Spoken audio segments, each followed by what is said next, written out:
Hi there, everyone. Hey, Yeah, hey. I'm here with Vince. Hi, everyone. I'm drinking coffee at the wrong time. Sorry. Oh, good. Oh, good. So we are just talking about your schedule time, right? Yeah. Um, so you prefer like Tuesdays and Thursdays. Yeah, I do. I try to group my calls, which is something that I think a lot of execs do, because otherwise you just get swamped in calls all day and you can't really do anything. And like a lot of my work involves obviously client work, which I have to review, which takes a long time.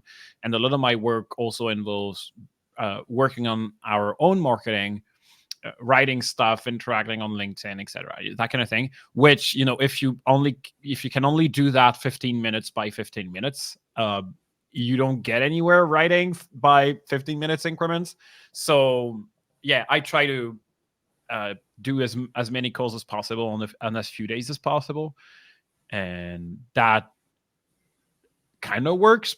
But I always end up having calls every day anyway, despite my best efforts. So Yeah, they say that it's good like to have like a focus time, right? You just like yeah, said, I need like X amount of time per week to do my stuff, yeah. and then just book it. Um, Yeah, I'm big into time blocking as well, like trying to organize my day, saying, "Oh, this is going to take 30 minutes. So I'm going to do it from like 11 a.m. to 11:30 or whatever." You don't always get to where you want to be, but at least it kind of gives you structure and helps you prioritize what to do first, what to kind of delegate or ditch or whatever. Yeah, yeah, so yeah, I try to do and that. yeah, and I think like you probably like deal like since you are the CEO, right? Like you deal directly with the clients, so um yeah, like I don't know like if you are like because like part of the job is also like to be the face of the company. I don't know Yeah, like yeah, um, definitely. Like building a company brand, building a personal brand as well. And I do a lot of our marketing, which like this is a part of. Obviously, I do a lot of our marketing, and I do a lot of most of the sales process as well. So the calls, the proposals, the discovery calls, all that stuff is kind of on me. I have team members helping as well most of the time, but yeah, that's where most of my time goes. yeah, awesome, awesome. And just like last thing before we start, like it's crazy because like we are not machines, right? It's not Yeah. like in 5 minutes I can start writing, and yeah, like Yeah, and we're always pushed to do more and more. Um it's like if you compare what work is like today to what work was like, I don't know, like 10, 20 years ago. You talk to your parents about the way they worked. I mean, at least for me in France, where people were, it's mostly a services industry. um, the work landscape has changed and people expect more of you because you have more tools at your disposal, you have more knowledge at your disposal, supposedly. People expect more and more of you all the time. And so between the pressure that is put on us to kind of succeed, because I have my own business, I'm like, oh, I want it to grow, I want it to thrive, I want to be able to pay everyone at the end of the month, and get give bonuses to people. All that stuff makes it so that you get asked more and more and more and more and more and more, and you kind of forget that it's very exhausting and almost impossible to work on like 20 different things per day.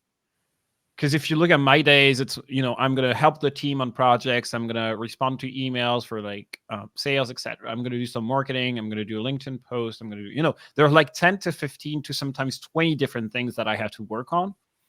And that is just, you can't do that. It's exhausting, it's mentally taxing, it's super tough. And it's what you just said, like we're not machines. And we sometimes forget about it. Like it's okay to feel bad, it's okay to have um what I tell my team is that it's okay to have off days where you don't perform very well, and it's okay to have days off as well.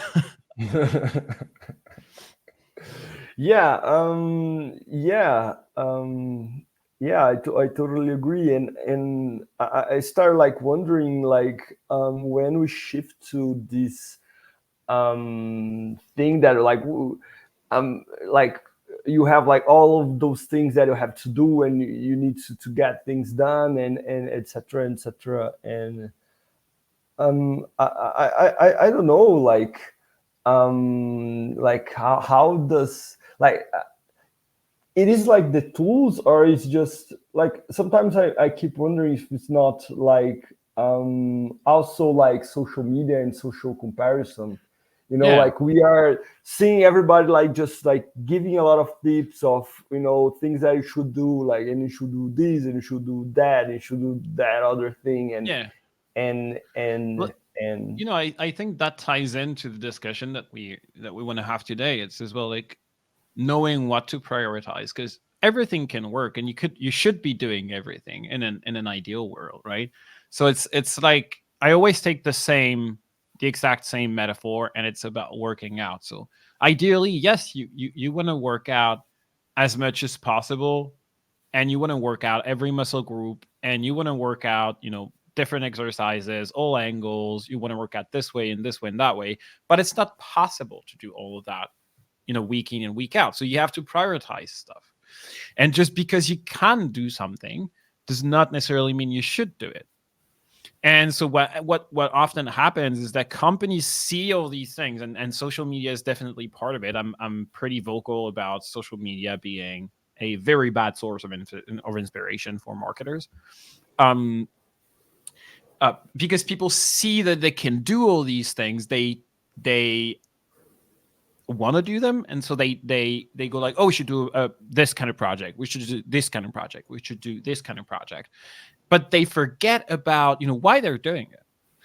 And so you've got that equates to people shifting. They have, instead of having a very definite workout routine that they do day in day out for like 8 weeks, 12 weeks, or whatever, every week they try to min max their program, and that ends up being detrimental to them. And so I think our industry is a lot in that situation where people feel like they have to do everything. They try to do everything, and they end up doing almost nothing. Which is why I'm big on like coming back to the basics and having very strong foundations. Because once you have very strong foundations, you can use those whatever you do. yeah, I totally agree. So before coming to the discussion, like let's just just step back a bit, and you talk a bit more about yourself, Vince. Like, Yeah. who is Vince Moral? Is Moral the surname? Like, how do I pronounce it? Well, in French, it's pronounced Moreau, but Moro is fine in English. I guess that's how you'd pronounce it. Hi everyone. I'm Vince. I am the CEO and founder of Scale Crush. We are a marketing agency, and we mostly cater to B2B SaaS companies. SaaS and tech, because SaaS is, the definition varies from people to people. um, I who am I? So I have a weird background. I started a PhD in French medieval literature. So I am an academic at heart. Like, I did academic research in literature for a while. I did a master's degree in medieval literature here in France, and then I moved to Canada for a couple of years at McGill University. And so, because the uh, future of work in academia wasn't really bright, because, as you may know, there aren't many teaching spots available, and they're really hard to get.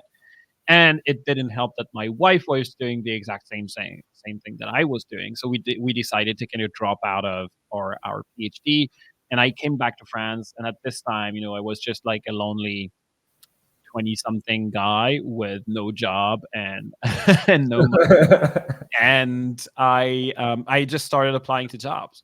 And so what happened at this time is I worked for a terrible company. It was really a terrible company, but that taught me a lot of things. And that terrible company gave me a shot at kind of being a content marketer, and that was in 13, 14, 15, something like that. And so they were doing they were doing SEO the old way, so like pumping out content. And so I kind of learned SEO that way.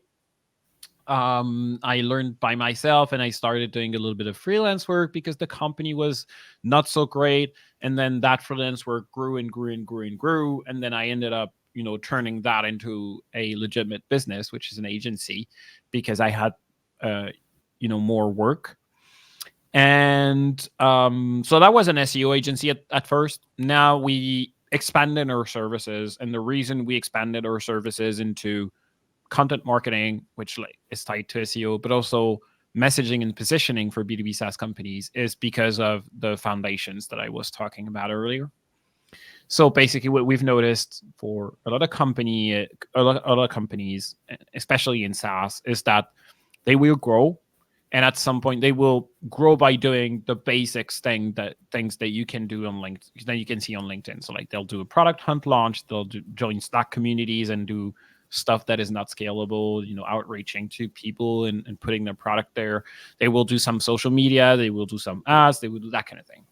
And at some point they stop growing, or the growth stalls for like sometimes 6 months, sometimes a year, sometimes 2 years, sometimes even more than that.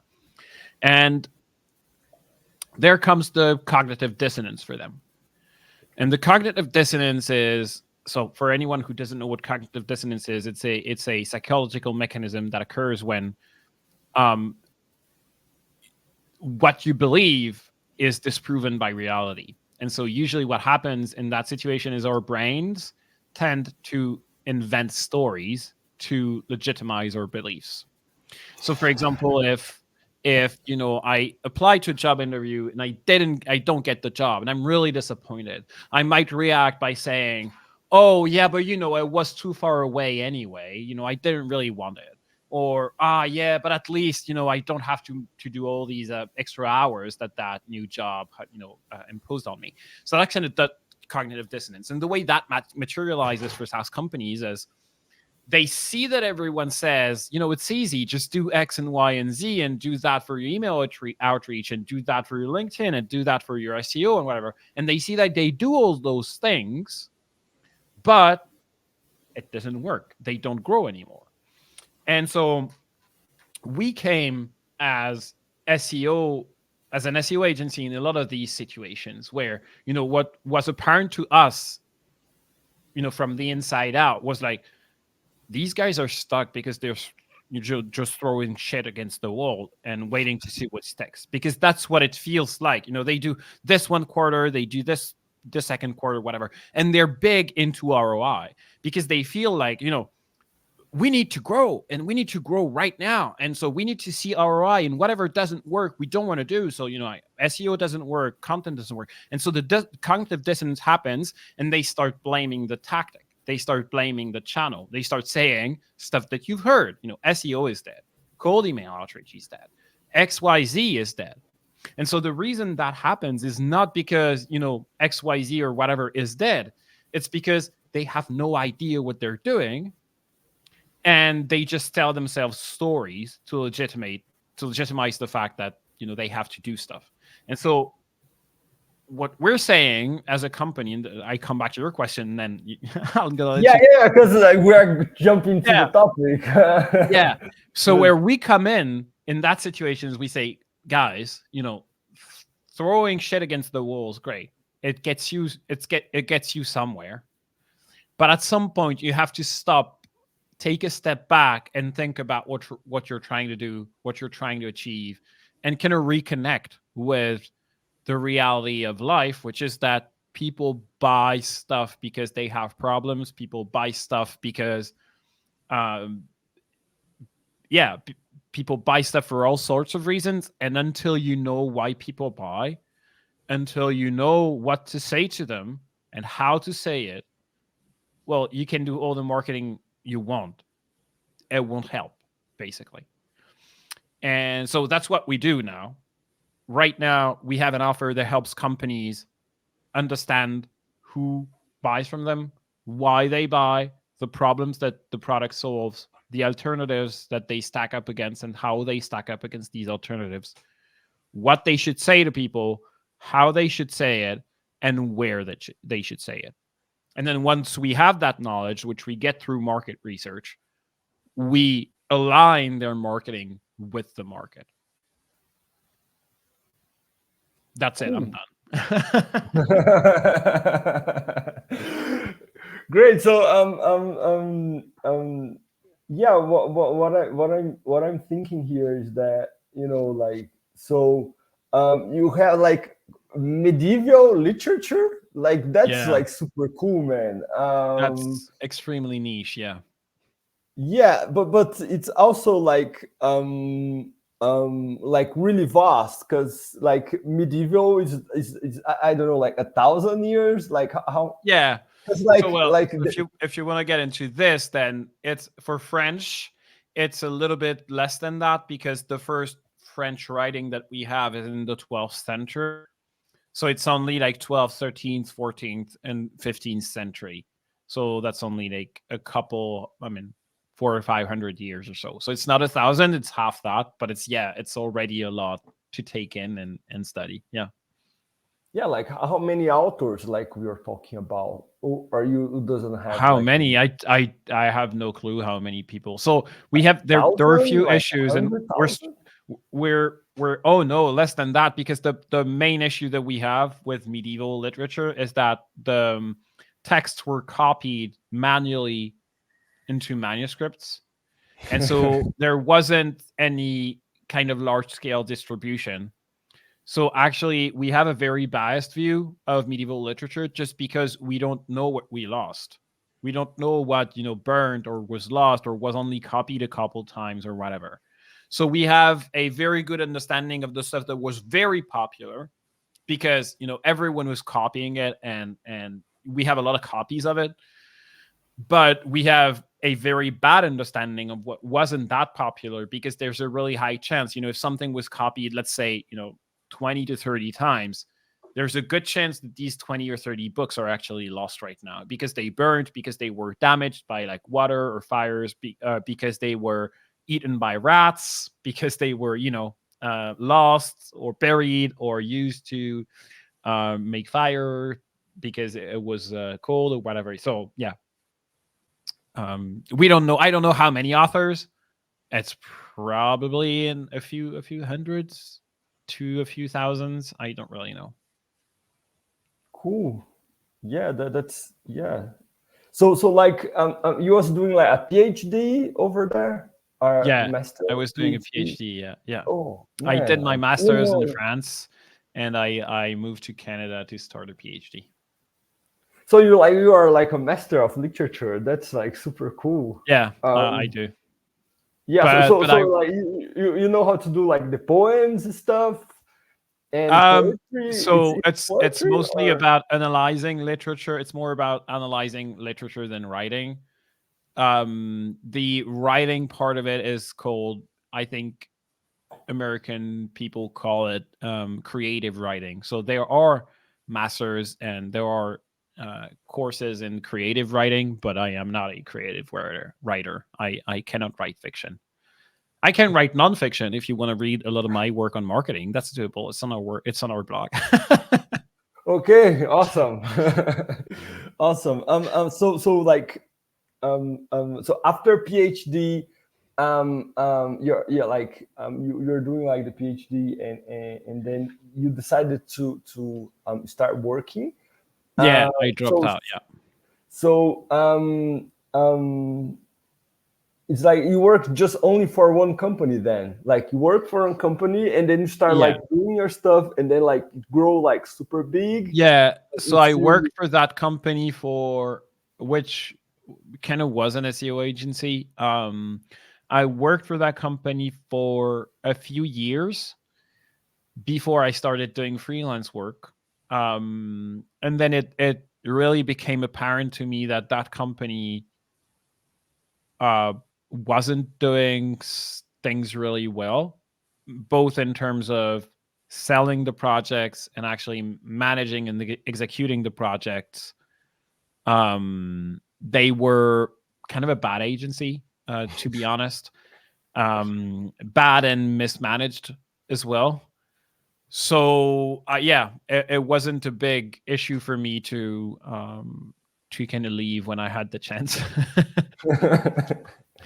And then yeah, I started doing freelance work. I learned a lot doing freelance work because I was never afraid of taking on projects that were challenging. So for example, when I didn't know a lot about technical SEO, I would take projects that involve technical SEO and I would learn on the spot. And then yeah, I was able to set up a business off the back of that. Awesome. And how do you like convince someone like to work in a project for you, like without you like being like the the expert on the matter?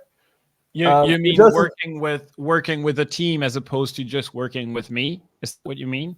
no, well, as you said, like for example, like you took a job as a technical SEO, like without knowing much about it. Well, So the how thing does is, this go? Like, yeah, so I knew a lot about technical SEO. I knew a lot about SEO. I wasn't as proficient in technical SEO. And so usually what happened at first is that I would take on a project that involved a little bit of technical SEO. I wouldn't take on, full scale audits or whatever. I also sometimes got to work with teams as a freelancer, but like as part of the team on projects where I learned a lot as well. And other than that, usually it's because the project is pretty cheap, and so people cannot afford an expert, and so they're okay with someone who is kind of gonna learn on the job. So that has been the case quite a few times. Yeah. awesome, awesome.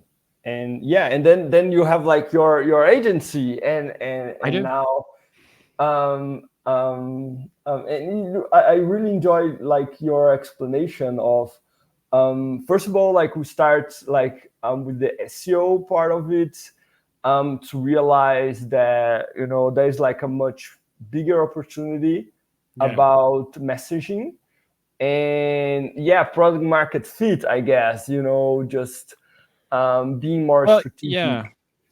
Yeah, I think it's the strategic approach mostly. Like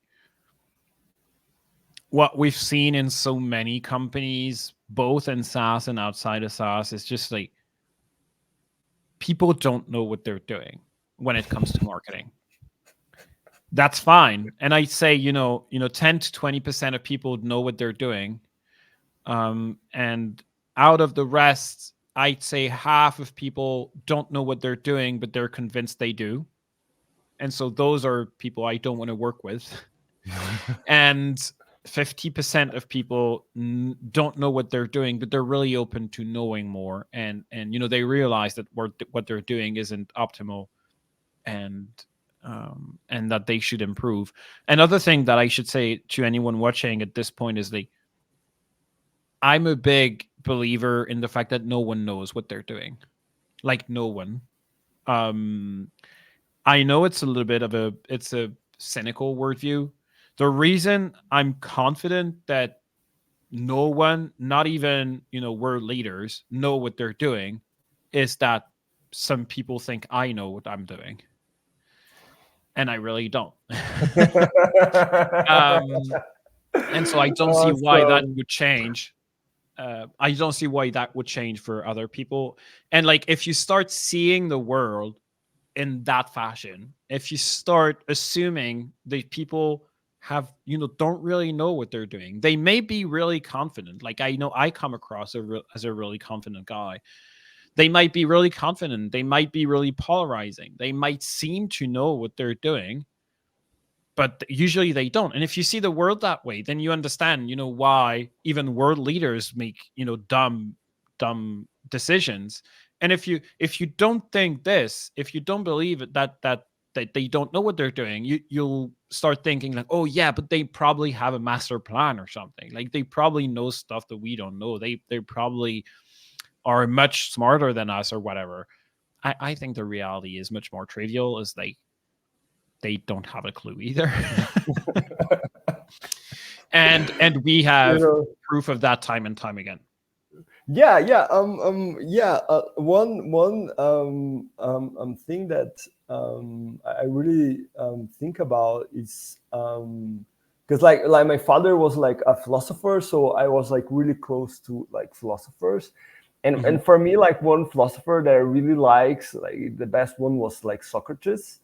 Mhm. um um uh, yeah so like the Socrates was like once he was like told to be the smartest guy Yeah. on Greece. Like there was like a lot of people, and like he was like the smartest guy because he was like always like pushing like the truth Mhm. and thinking about like problems. And yeah, his phrase was like, I only know one thing. Like I know that I know nothing. Like the only thing I know is that I know nothing. Exactly. Yeah. So like for the smartest guy in the world to say that, of course, that it was like a really long time ago, but back No, then but it's so already had. yeah. It's the same thing. It's always like assume like if you actually admit that you don't know, that's a much better attitude towards for success, just because you're going to be able to learn from people who know some stuff that you don't know, and you're also going to be able to question what you're doing. And I think that's the and we're coming back to the discussion is the people mostly do not question anything. They don't question what they see on social media. They don't question the playbooks that they're fed. They do not question, the uh, pertinence of this or that thing that they heard. And I've seen this in companies where the CEO is going to read something on LinkedIn. It's going to find it really inspiring, and then they're going to have a special project. It's going to be really top down, and they come and they say we should be doing this, and people are fucking up companies that way. Really, like, they are destroying their own companies that way. And I've seen it firsthand multiple times where people will not listen to what is said either by their team or by a partner that they have. um they won't listen. They will take whatever is out there and try to put it down the throat of their company, and obviously it fails. And when you do that, it's a double problem. The problem is, first, you're using people's time to do stuff that not only does not work, but had not chance of no chance of working at the beginning. The second issue, which is the issue that people do not understand and people misinterpret a lot, is that if you had talent in that company, if you had people with a brain, the more you do that to them, the more they leave because they don't want to work on that type of project. So the next stage of that happening, and to any CEO or like head of marketing or whatever, like head of anything, if you're in this situation, you know where the problem comes from, is that in these companies, what happens is the leadership team is surrounded by yes people because they got rid of the good people, by their behavior. Like they are random, or they change priorities, or they set arbitrary targets and all that stuff. Good people will leave, and you'll get bad talent, and you'll get people who do not challenge you. And once that happens, you're screwed because you don't know if your idea is good or not, right? You have no idea because we all have good and bad ideas. But when you present a bad idea, you need someone in the room to say, "Oh, that's fucked up, man. We shouldn't be doing that at all." Let's Like, bomb Ukraine. Let's bomb Ukraine. I yeah, think yeah, it's that a kind of thing. great Like, idea. exactly. That's exactly it. That's exactly it. You've got a good Fucking shit. example of that Oh, happening. And so if you surround yourself with yes people who will not challenge you, it feels good at first because you're like, oh, I'm the king of the world. Like I say something and people go like, yeah, that's great. What a great idea. But what you do doesn't work. Right? You don't get to your goals. And then you're like, what happened? Well, what happened is you got a shitload of bad ideas like everyone else. But the problem is you don't have anyone to tell you they're bad. Yeah. And this is an example. If you're in the startup world, in the tech world, you see that time and time and time and time again. Like the WeWork thing, that's exactly this. The FTX thing, exactly this.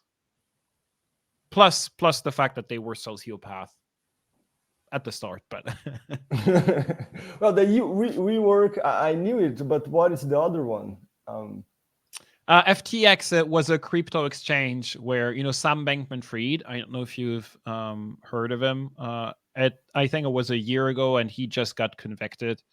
They basically did large-scale financial fraud mm, with millions of dollars. Like they presented themselves as a crypto exchange, and then they would funnel customer funds to buy real estate for themselves. Like so, they would just like steal money from people. okay. um, Yeah, that's wrong. That's definitely wrong. anyway, so that's like you've got a few examples of that kind of cult of personality happening. You've got I know you probably heard of Elizabeth Holmes. It's the same thing. She was in the Forbes top 100 and she ended up in prison. Sam Bankman-Fried is in prison. You've got a lot of these examples of cult of personality where all of these guys, they were invited everywhere, media, podcasts, conferences. They were invited everywhere. Everyone was kind of drinking their words. Everyone was listening to them because everyone was working on the assumption under the assumption that these guys knew what they're doing. And so if you take it the opposite way like I do and say, whoever that guy is and whatever he's accomplished, he probably has no fucking clue what he's doing. He probably has no fucking clue what he's talking about. He knows a few things, but he doesn't have anything more than we do, or he doesn't have anything more than the guy sitting in the front row of that audience. It's just like he got lucky or privileged or whatever, and he's here now. And so if you take it this way, it prevents you from making dumb decisions following people who might seem smarter but are not. And if you look at LinkedIn and marketing, well, it's the exact same thing. Like I've seen, if you look at the marketing gurus, you'll see that you've got people with like huge followings on LinkedIn, like like 100K followers or something, and they say nonsense. They say stuff that does not make sense. It's not even that it's false. It's just that it's like the logic is absent. And everyone's just like clapping, oh, great post, or it's really inspiring or whatever. Like their judgment has been altered by the fact that this is, whoever. Why is that guy there?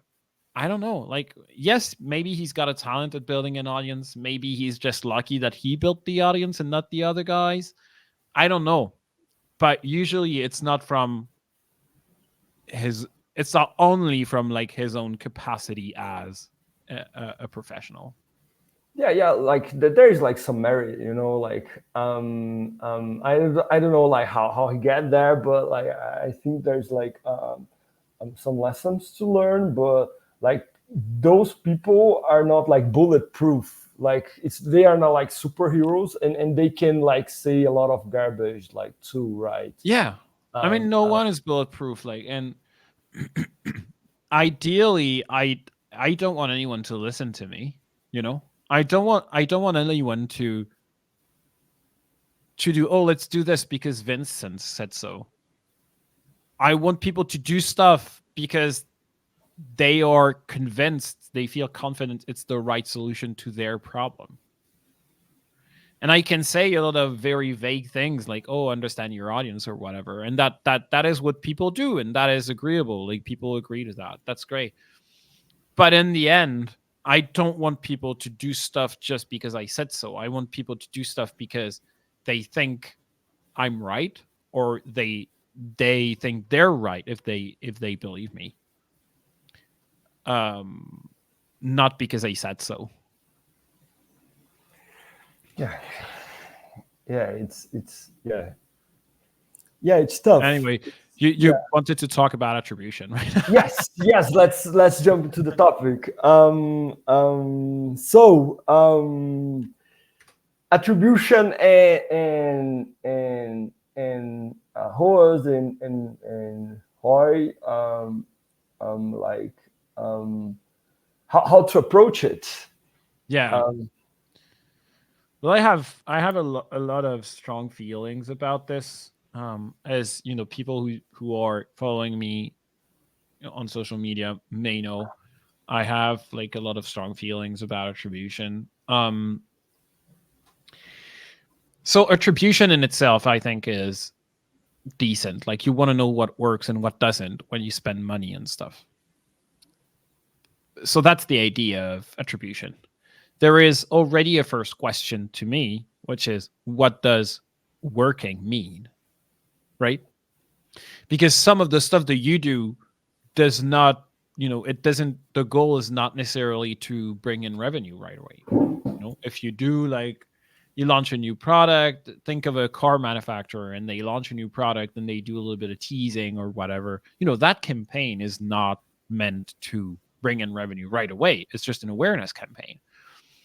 So what does working mean in that sense? What's the goal of the campaign? And the people usually don't really think about these things. And I know that's like super basic, like just have goals when you do stuff, but a lot of companies actually don't do that. Or they will have goals that are unrealistic or just like completely decorrelated from whatever is going on. The other thing when I say what does working mean is that some things that you can do will increase revenue short term, but they'll actually demolish your long-term growth potential. So for example, if I run like a webinar or something and I give a 50% offer and I say, and we charge, 5 to 10K a month or something. And I go like, I'm going to give a 50% offer to anyone who attended the webinar. No, that's a great deal. And it's probably going to bring me revenue. But whatever projects we run are not going to be profitable. And many of these people, maybe they would have bought 3 or 6 months from now full price. And they jumped in at this time because I said 50% discount. All of that attribution will never tell you. And I've seen this happen. I'm going to give you an example. I've seen this happen in e-commerce. We worked with a company. We had great SEO results. And, they kind of doubled or tripled their traffic within 6 months or something. So it was like stellar results. And when we were looking at the results from a financial point of view, because it's an e-commerce website, the sales are pretty instant. There's no like lag like you can see in B2B. When we were looking at results, we saw that their number of orders was up, but their revenue was down. So it's like, that's weird, right? Because your product line didn't change. So, and it's not like we went from 300 to 900 visits or something. Like it was a sizable sample size. And so we investigated it, and it turns out that their marketing team had been running discounts all the time. And so they started off pretty mildly by offering like a 30% discount. And they were like, when we offer a site-wide 30% discount, people buy more. Great. So they go like, that's working. Yeah. And so they're like, what if we jump it up to 40 or 50%? And so they do that. What, people buy more? Yeah. And so they had been running discounts for like, 6 months, a year or something. And we were only in charge of the SEO part. And, when you're running ads to people to say you're doing discounts, when people go to your site and see that everything is on a half off sale, that does not build a great brand. And when you're running ads to say we're at 50% discount, and then you're running ads to say you're 30% discount, and then people go to buy and they see, and they've been seeing your ads for the past few months that there's always a discount, they stop buying full price because they know that, they're just going to get targeted with an ad or something. And these guys go, discounts were great. Ads work great. Well, they're just shooting themselves in the foot. They're just burying their own company doing that. But in their mind, if you ask them, they can't stop the discounts because people will stop buying. So you see how that reasoning is just like, that's what measuring everything and getting caught up in your own flawed thinking gives you. So like, that's like, first thing about attribution is, what does working mean? Because if you ask these guys, coupons are working, discounts are working, they're getting more orders and more revenue. What depends how you measure it, and it depends on the time frame that you measure it on, and it depends on all that stuff. Yeah, because I think it's like discounts. It's there's like a war of short term and long term. Because when you are just like optimizing variables and not thinking strategically, like you will win, but like for a week, right?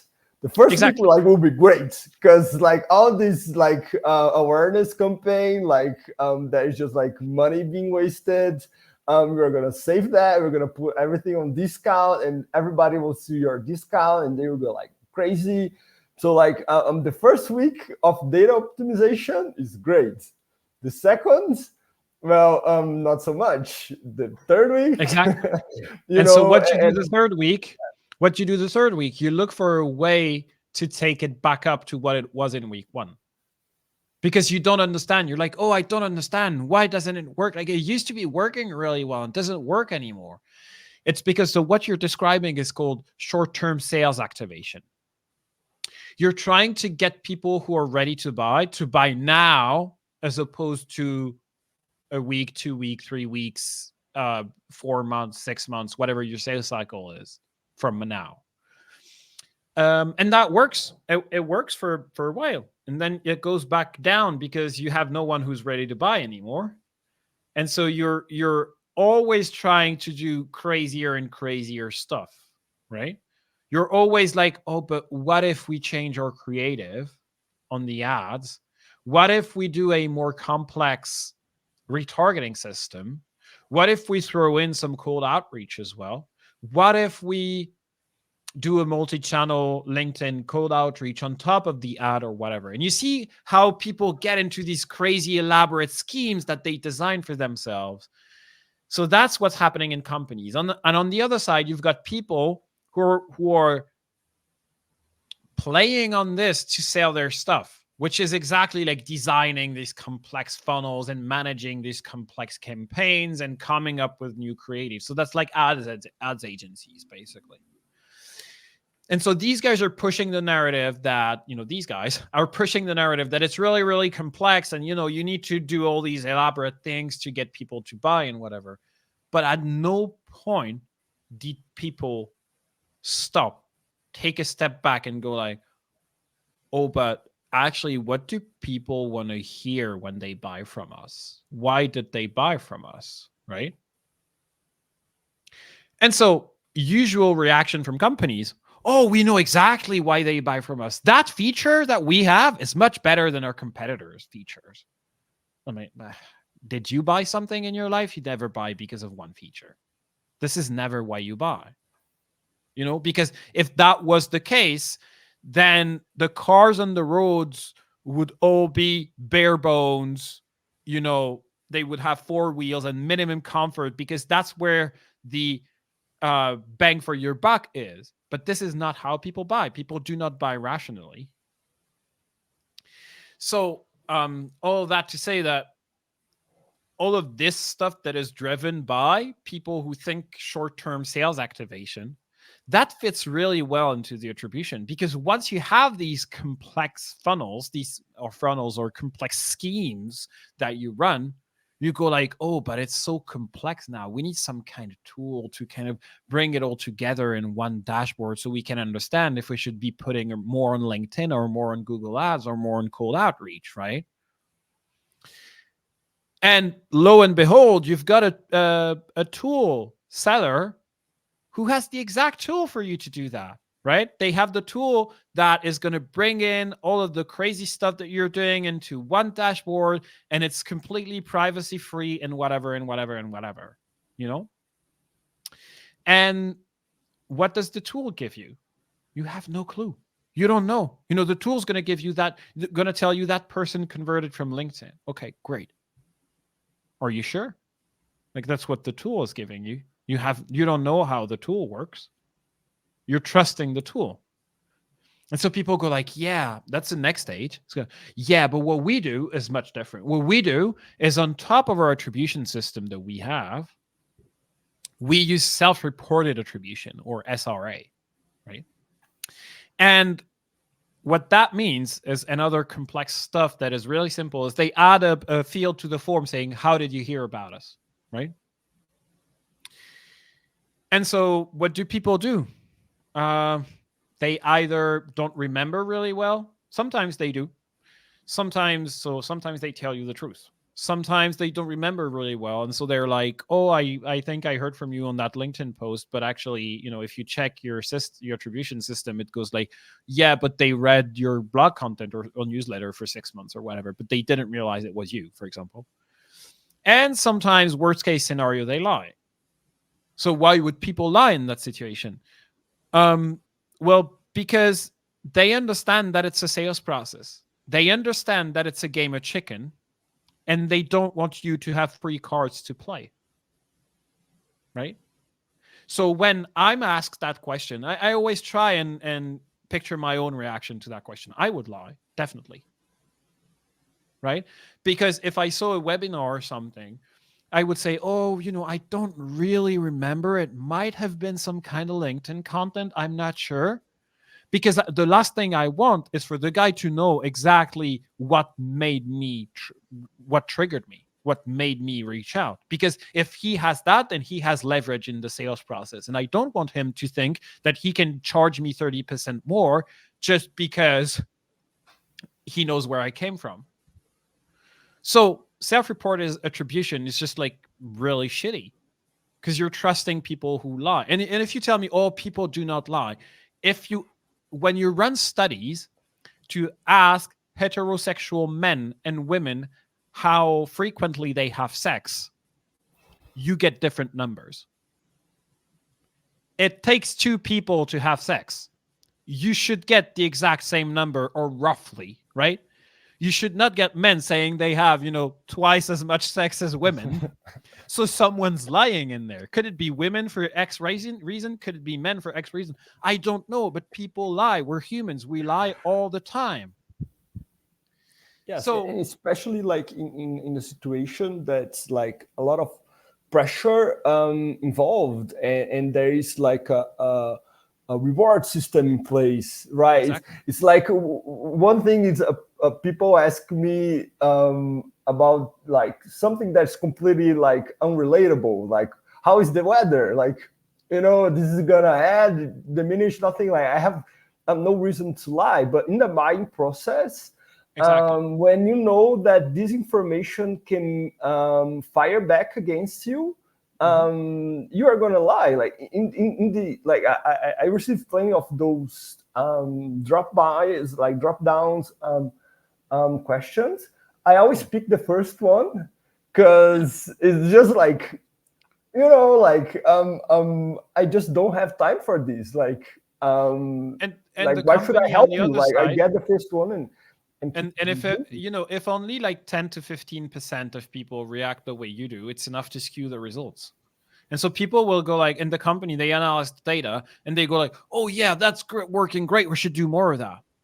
Like, what kind of decision making is that? How flawed can your thinking be for you to make decisions based on stuff that has been reported to you by people who you know will lie, especially in this situation. And if you go like, yes, but we cross-reference with the tool.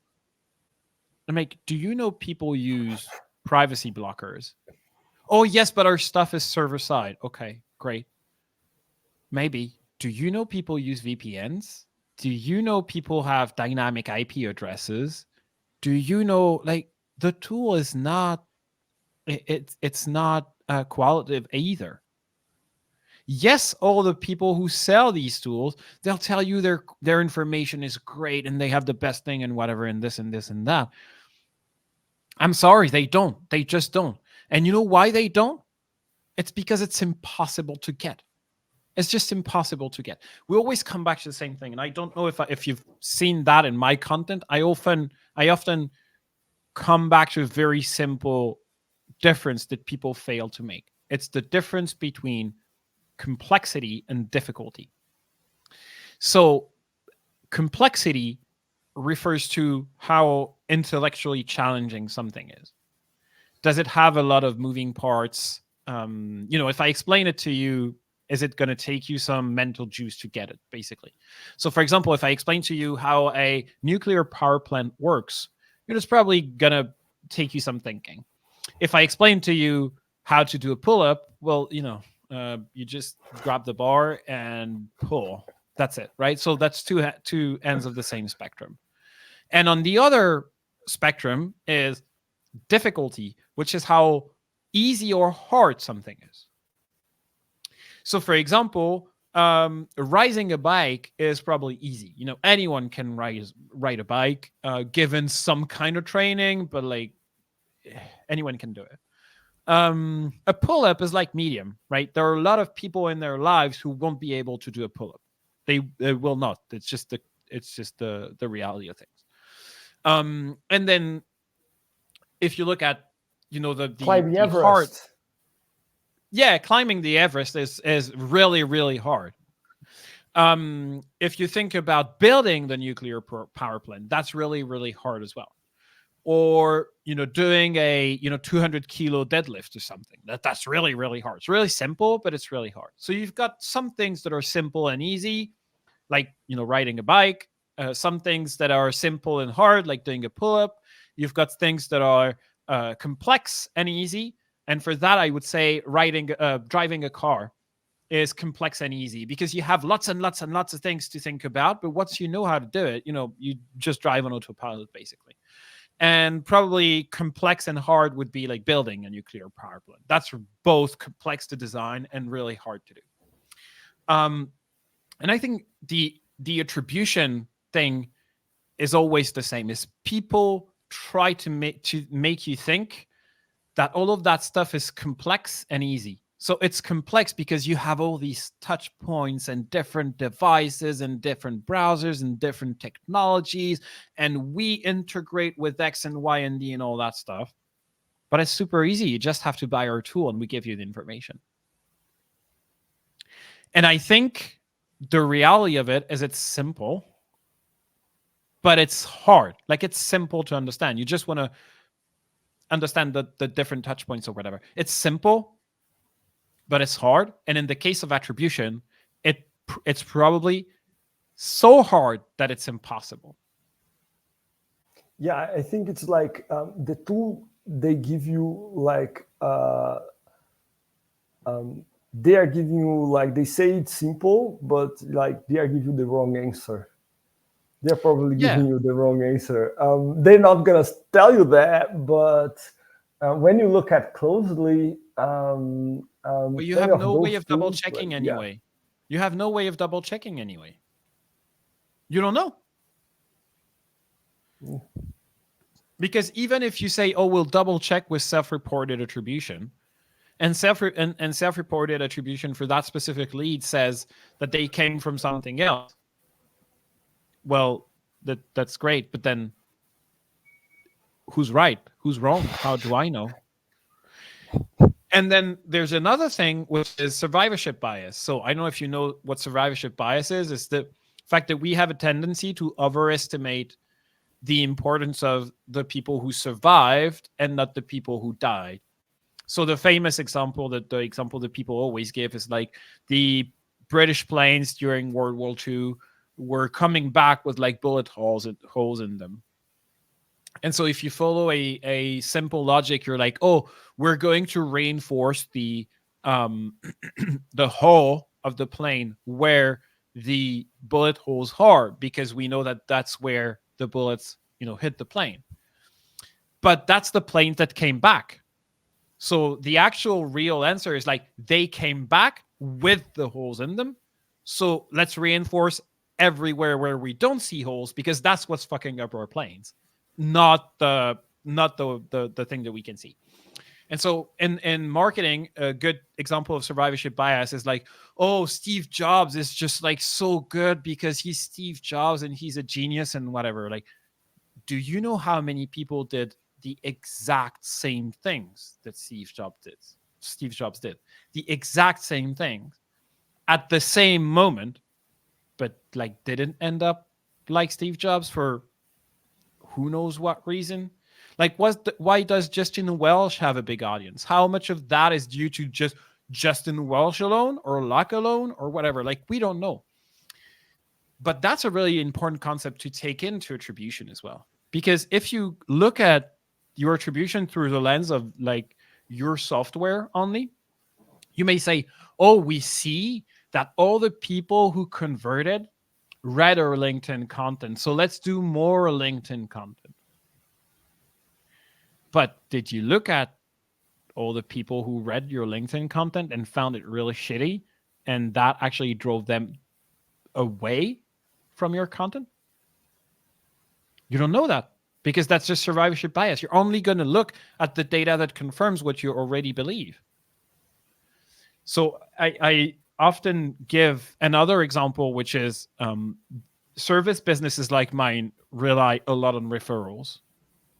And what happens with referrals is usually people go like, oh, I know a dude, you should look him up, whatever. And people go like, oh, but referrals are so good for us and our marketing is working because people tell us that they've been referred to us and they liked X and Y and Z. Okay, great. Do you know how many people got referred to you, saw your website, and found it so bad that they decided not to get in touch with you? You have no idea.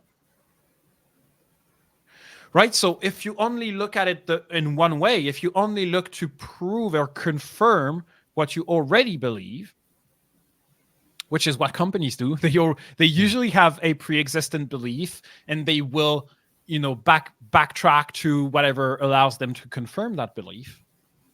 And the belief that attribution is the way forward is one of them. If you do that, then you're bound to take bad decisions, because the right way to make decisions is to actually try to infirm instead of confirm. So you're trying to disprove what you believe. So let's say I believe, attribution is great. I'm going to take all my efforts into proving that that's wrong. And if I fail to prove that it's wrong, then I must be right. See the difference in both things?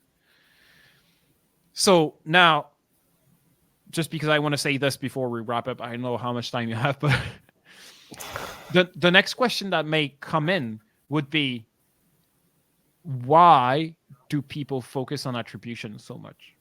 Right? And that's a legitimate question. Like, what is it that makes people focus on attribution?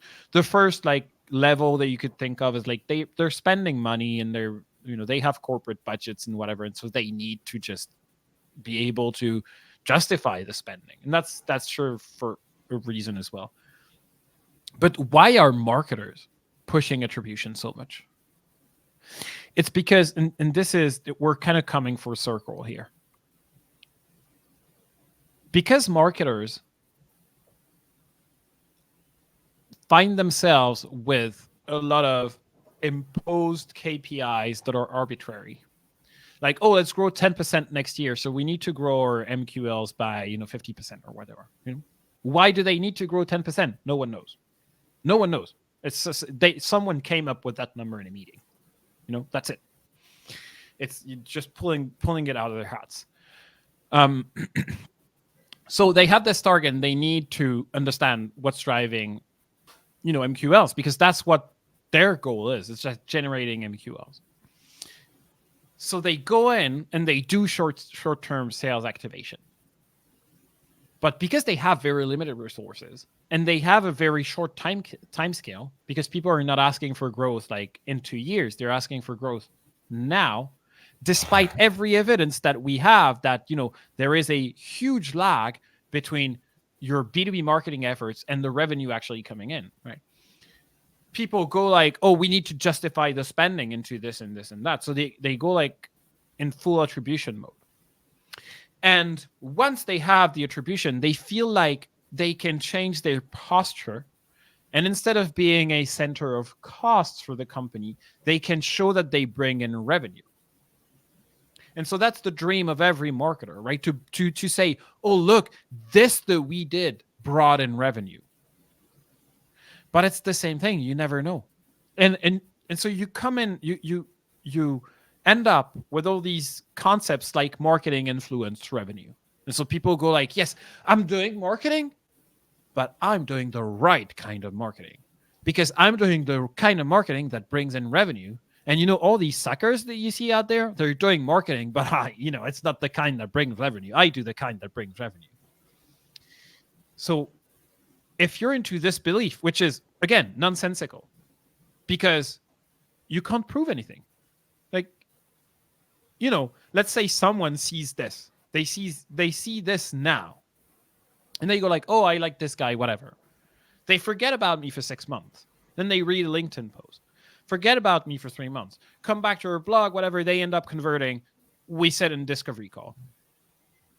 Do you think anyone's going to remember that this was their first interaction with me? They don't know. So then I could go like, oh, but I'm doing all these podcasts. It's taking me hours per week, man. And then we have to distribute them. That's worthless because no one ever mentions the podcast. Would that be a sound reasoning? Not at all. Like it wouldn't make sense. Of course, I have to keep doing the podcast because the reason that I'm doing the podcast is not to get a client tomorrow. It's just to be out there and have interesting conversations and spread, the stuff that I want to spread out and all those good things. So the marketing influence revenue or the revenue influence marketing or whatever you want to call that kind of trend, that pushes attribution further because then they're like, oh, but we need to bring in revenue. So we need attribution. The issue is that no one has questioned the premise. No one has questioned, is this what we should be doing to grow the company? They're just stuck in like an endless execution mode where, they're like, oh, I need to lift weights because I need to lift weights because, weights need to be lifted. We are in a data overdose. Yeah. Because in the digital world, like we have like data for everything, and now that we can track everything, we can know everything, and then. But it's not even true. Like we can't trust the data, because that's the other side of the coin. Like we can't really trust the data. Yes, that a tool like Hockey Stack or like Lead Feeder is going to tell you, oh, X person visited your company website or whatever. How do you know that this is correct? You don't. You have no clue. Like they're telling you something, and you have to take it at face value. Like I think for bottom of line, for short term, because there is like some kind of like impulse bias, like people that buy from like impulse, like. I bought something. I bought like a plant here for my house that was like impulse buying. I never like had anything. I just look at Google and see the Google ads, and click on that and buy from it. So I think that the attribution like is right. For the books that I bought here, none of them the attribution were caught up because. It was like people that I'm like hearing like from months and years, and I'm consuming their content up to a point that I say, hey, I have to buy his book. I have to know what he's talking about. No attribution will tell you that. Yeah. So I think for bottom of funnel, like for really like short term, and like you can track, but like, and then you lose like a lot of opportunity of those type of sales that even for plan, like it can take more, like you have like different types of customers, and different type of like buying stuff. But since you are uh, like dope in this data hype, Yeah. you cannot see other kind of strategies, because those strategies don't bring you revenue. Yeah. They I don't don't bring you know. revenue right away. Yes, yes. Like, and that's why people don't do customer research. That's why people don't really work on their messaging. That's why people don't really work on their positioning, because they feel like, oh, that's a cost, and it's not, it's a cost. I'd rather put that 10K in Google Ads, because I know that Google Ads going to take us, give us, I don't know, like 5 times return on ad spend or something. And even then, like, people get I've seen this, which was crazy. I'm going to give you a crazy example where people get hung up on numbers that seem impressive without considering the context. So there was this SEO training, a company that was training SEO agencies, or doing sales and stuff, and they were like, our Facebook ads campaigns bring in a 5x return on ad spend. And you're like, 5x, wow, that's great, that sounds great. But the minute you start, doing calculations, you're like, to sell 5K, they need to spend 1K in Facebook ads. That's terrible for an agency. It's just terrible. There's no way that business model is sustainable. But because people get hung up on the, like, 5x sounds great, sure. If you're selling a product, 5x is great. Like, you spend $1 and you sell a $5 product, and that product you're making 90% margin on, that's great. But that's not how the services industry works. So you've got that whole marketing, marketers marketing to other marketers, where people don't even realize or try to contextualize things, and they get scammed. I would say scammed by other people saying, oh, we've got this, we've got this, we've got that. I've seen a very, high profile LinkedIn ads agency owner saying on LinkedIn, like, oh, we've generated, like, I think it was a crazy number, like 1,000 inbound meetings this year, like 1,000 inbound meetings for a service business. Like, that's huge. Like, do you imagine, like, that's 3 meetings per day? I mean, I don't know. I would make $40 million if I had 3 meetings per day or whatever. Yeah. And so already that doesn't seem really reasonable. Like, I'm sorry, man, you're going to have to back it up, because, and so he goes like, we've generated like 1,000 inbound meetings, and here's our playbook. Step 1, we run cold ads. Like, you just said these meetings were inbound, and now you're telling me that you're getting them through ads. So that's not inbound, is it? I mean, and so I questioned the guy. I'm like, I'm sorry, but ads are not part of inbound marketing. I no matter how much mental gymnastics you want to do, like, at some point, bending the truth starts to resemble misleading people or lying, and at some point, misleading starts to resemble lying to people. Like, people will say there is a fine line, but come on, it's a gap at this point. Like, you can't tell people my strategy for inbound marketing is running cold ads. And I'm not saying, it doesn't, his stuff doesn't work or whatever. Maybe it works. I don't know. I don't know the guy. Maybe he's making that 40 million per year. I don't know. I just know that people are gullible enough to buy that stuff. And so I think that kind of needs to stop as well. and we need to do a better job as marketers, just marketing, I don't know, without misleading people, without saying stuff that is not true, because Yeah. we're digging our own grave here. This the conversation is amazing. We should yeah, definitely talk more, because Oh, we can do that. we just like punch a lot about everything that's wrong, and I really want to have your take about what is a better way of seeing attribution, because like you need to, you need to have like a really, like, at least a guidance of saying like, okay, this is not working, like I have to change, like any kind of like some type of indicators that Yeah, when you I, start like changing stuff.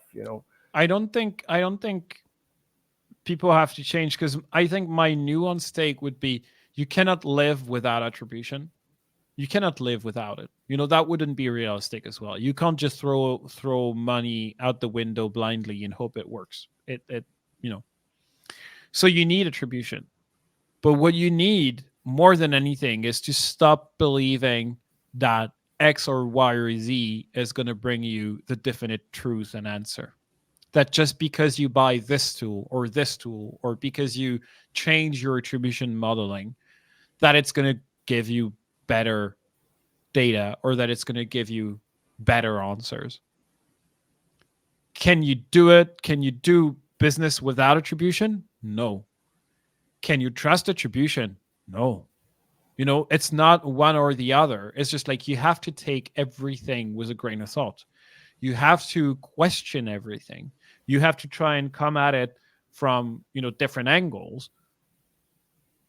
I don't think there's any company right now that could live with no attribution. But at the same time, how important is it to run your business? Because what are you trying to achieve? What are the problems that you're trying to solve? What is the context of that need for attribution? Sometimes there's also politics involved. Like having the tool will help you just get secure more budget, or secure the same budget for next year or whatever.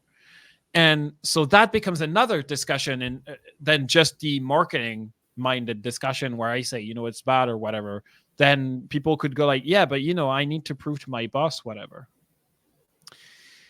If you look at the companies in MarTech that are growing and that have good marketing, and like when it comes to attribution, it's probably Hockey Stack, or other companies like Lavender, like Cognizant, like all these guys. When you look at all the companies that are making it on LinkedIn, securing funding and growing really rapidly, they all have something in common. Their narrative involves you making money. That shit is easy to sell. I'm going to make you rich, because that's what Hockey Stack is saying. They say, I'm going to make you rich. If you buy my tool, which starts at like, I don't know, it's 500, 1,000 a month or something, like pretty cheap, steep pricing, sorry, pretty expensive. If you buy my tool, I'm going to make you rich, because you're going to have access to information that you didn't have access to prior. When was the last time in your life that someone presented something to you like that and it was true? Right? Like, I'm going to make you rich because if you buy my software, you're going to be able to invest in the good Forex trades. Does that sound like a good opportunity to you? It doesn't. Like, I would be very wary of putting money into something like this. But the minute you have had the exact same narrative when it comes to marketing, then people buy it. And I'm not saying Hockey Stack does not have value. Like, it probably does. I don't know. I'm just saying there is a pattern here of people selling you stuff that they say works, but you don't really know.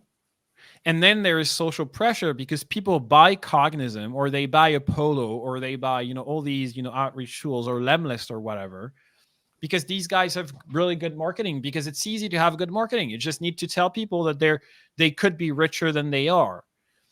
And you run a campaign and it doesn't work, and you look at their marketing again and you're like, everyone seems to be, making it with this stuff. And I would be interested in knowing, the average return on investment of Lemlist, for example, because I think it's actually pretty low. I think most companies are not making money off of it. Yeah. Same thing when people ask me, which SEO tool do I buy? Because this one has this metric and the other one has this metric and whatever and whatnot. And I'm like, you know what this metric is good for? Selling SEO tools. That's what it's good at. It's not good for you. It's not helping you in your business, but it's damn good at selling the tool. Yeah. And one thing like to add, I think it's like a broad question of society. We have to to finish. That's why I was like closing, but just because like I have to have lunch as well. Yeah. Yeah. We have finished. Yeah. One last thing. I think the way society is built as well. Like I think it's a pressure that come like from top down. Like even if from like venture capitalists. When they are finding companies, they are just they want results. Like they want a company that grow like 300% in the next year. And when people get like investors and with people look like where I'm gonna put my money, where like I'm gonna invest and do this and do that. People are always like looking for certainties, and like we live in like this crazy world, like people looking for certainties on in certain world. So like everybody that come with false promises, like promising something that they cannot achieve because like the future is uncertain, like takes the money. So like it's just like this hype of lies, like you need to lie to get the money, or otherwise well, you don't another need liar will to. get it. Yeah, you don't you don't need to, but you're incentivized to, for sure. Like I think a lot of companies are getting funded without lying, but you're surely incentivized to hype up everything so that you get more funding. But once you get the funding, you're stuck, because as long as money was cheap, people would get into that short-term mindset, because the goal was to get to the next funding round. So they were like, oh, we've got this, $500,000 or something, but we can raise 2 million if we can double our client base by the end of next year. So they go like, we need to double our client base by the end of next year. They do it, and VC, they secure a second round, $2 million or whatever. And so they do that and do that and do that. And at some point, the money stops getting cheap, stop being cheap. And the VC funds and investors are asking for profitability instead of just growth. And they're like, oh, but the problem is that we promised returns to our investors, and we either have to sell shares in the company, which money is expensive, so we won't be able to do that, and it's super tough to value a company that is not profitable, and so we have to have profitable companies because we have returns to make. And at that point, the whole bubble of short-term thinking explodes. And this is what's happening right now. This is why so many companies are stuck right now, and they don't understand why it used to be all good and it's not all good anymore. Well, that's just it. It's just like the macroeconomics of it. And yeah, just to finish, maybe a lot, end on this. We have a saying in French. I don't know if it exists in English. When you were saying, people hype up everything, I always tell people, if it seems too good to be true, it's probably because it is, right? Like that's as simple as it gets. Like if it seems too good to be true, it's probably because it is. So yes, I could sell my stuff way more easily if I just said, oh, I do demand gen and I'm going to make you rich and whatever and this and this and that. We don't do that. We go at it the other way around. And I say, you know, I'm sorry, we're going to need your input. We're going to need you to work. There are no shortcuts. The reason you're stuck is because you've been taking shortcuts thus far. If you want to grow, to resume your growth, if you want things to go to be better, you need to stop taking shortcuts. I'm sorry. Yeah. Awesome. So yeah, we have like final considerations here. We can go like super quickly.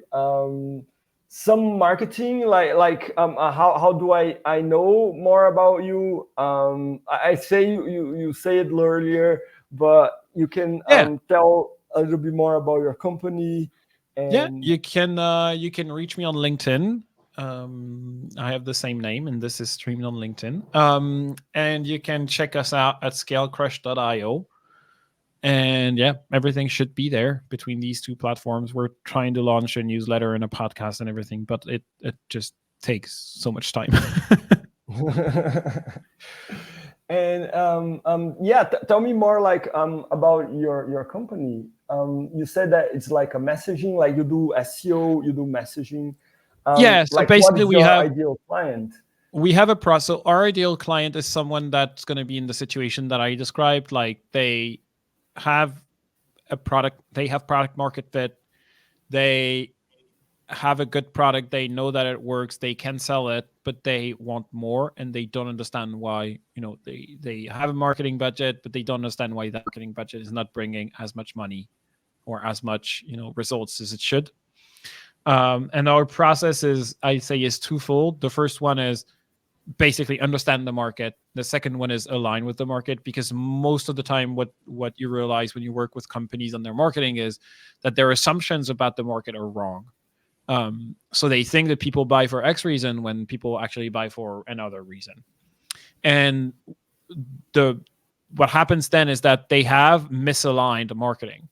They are going to tell people that they are big into innovation, and people actually want to hear about employee engagement. I'm giving you a real world example of this, but like if you're trying to sell me something, you need to tell me what I want to hear. You can't just tell me what you want to say and then hope that it works. And you know, we as buyers have been in this situation many times where we go on a company website and we don't understand what these guys do. We have no clue what they're doing, what's included, not included, whatever. This is misaligned marketing. And this is true for SaaS. This is true for services. Like, how many times do you see a SaaS company website and you go like, I do not understand what your tool is about. I do not understand who it is for. You know, I don't understand if it's for me. It doesn't have pricing, that kind of thing. So the process to fix that issue is twofold. The first step is understanding the market. So we do market research. We analyze the reviews that they have online. We interview their customers. We look at competition. We look at their existing messaging, and we build a new messaging matrix and a new messaging narrative to kind of come from like, here is where you were, here is where you should be, and what you should be saying for people to understand. And the second step is going to be aligning their assets, their website, their blog content, the other content that they have, if they have sales enablement content or, you know, training content, knowledge-based type content, aligning all that content to the new narrative. And if you want to have a good example of what it looks like with and without a narrative, you can look at our company page, homepage, website homepage, where you'll see that we probably say stuff that no other marketing agency says, just because we've done that work. It may resonate with you, it may not resonate with you, that's fine. But it resonates with our audience. And that's the most, it's working decently well for us. So that's like understanding the market, then aligning with the market. And everything that we build is something that people can reuse throughout their marketing. So for example, everything that I've talked about today, most of that comes from the work that we've done. Most of that comes from our narrative. Like, I know what I want to say, I know where I'm coming from and where I'm going. I'm not shooting in blind and stumbling, and I know where I'm going because I've done the work. The difference is that we've done the work. Awesome. Yeah, and this, like, to get the podcast going, like, if you could tell me, like, some people that I should, if you have some, that would be like, Yeah. I think awesome. you could talk to Zach Butcher. So Zach he's building an AI tool to help marketing, to help companies who do not have a marketing department do the heavy lifting, and he's going to do that through AI. He's actually building that at the moment. And it's pretty cool. And Zach has been in the he's worked in marketing for several decades, and he's seen the corporate side of marketing and the way it used to be done. And so he's got a down to earth attitude regarding all that stuff, which is cool to kind of counteract the tech bros. And another person that you could talk to as well is Mark Evans. I don't know if you know Mark Evans. I did a podcast with him a couple of weeks ago, I think. And he does messaging and marketing work for tech companies, I believe, as well. And so he's got and he used to be a journalist. So he's got that approach that is a little bit different to most of the tech bros as well. So there you go. You've got two people.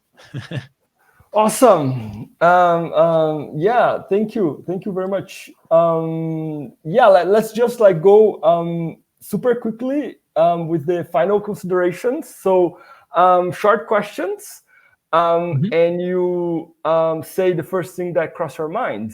Okay. One trip that I want to make. The first thing that comes to mind. One trip you did, one trip you want to make. I had a great vacation a couple of years ago in Greece, so I'm going to say Greece. Greece. Yeah. Awesome. Where? Great country. I went to I don't know what the name is in English, the islands in Greece, and I went to Naxos, I went to Paros, and I went to Santorini as well. It was a great trip, a really beautiful country, and yeah, super cool all around. Cool. One city. Music? No, one city. City. Okay. Montreal. I lived in Montreal. It was really, really fun. I like the vibe there. Yeah. One band. Sorry? One band. Music band. Music. Band. I don't know.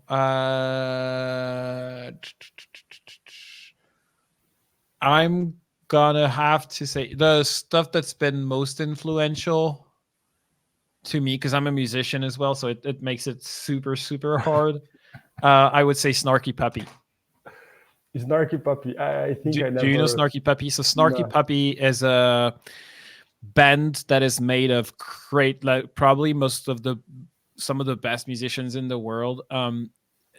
These were all New York jazz musicians, and they used to play at like 3 a.m.s in bars and whatever, in a special bar every Saturday, and it was kind of a jam session.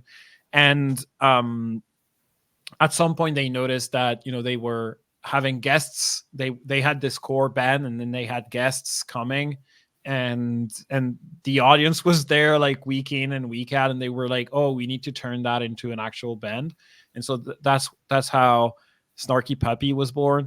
And now they do a lot of I'd say jazz / fusion type work. And yeah, if you're into that kind of thing, like Snarky Puppy is a great band. Okay, I'm definitely gonna listen. Attribution reminds you of what?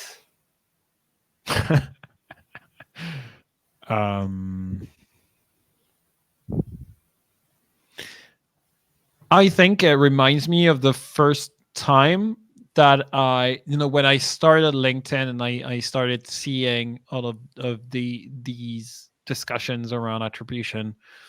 I was I saw Hockey Stack at the time, which was the first like big attribution brand that I was exposed to, and they were really small at the time.